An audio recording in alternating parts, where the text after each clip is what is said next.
Well, it will cost €141 million to scrap domestic water charges.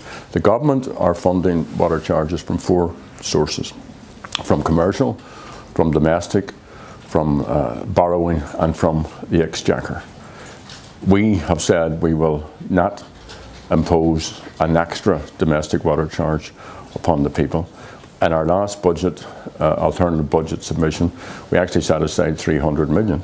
But given the way the government has put forward this, it's almost like a scam, this water conservation grant where they're giving people, it's yet to be seen whether that will be viable or not, while they're giving people €100 to pay off their bill.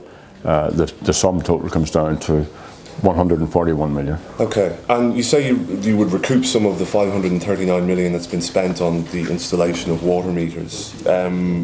How much of that would be recouped, and how would it be recouped? Well, first of all, you would stop water metering.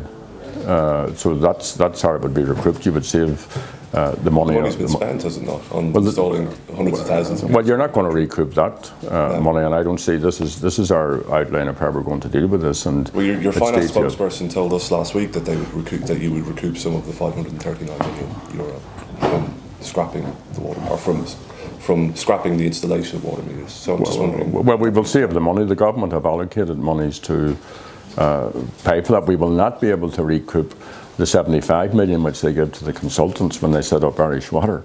But surely, if you're not going to be charging people an extra domestic water rate, then you don't need to be metering.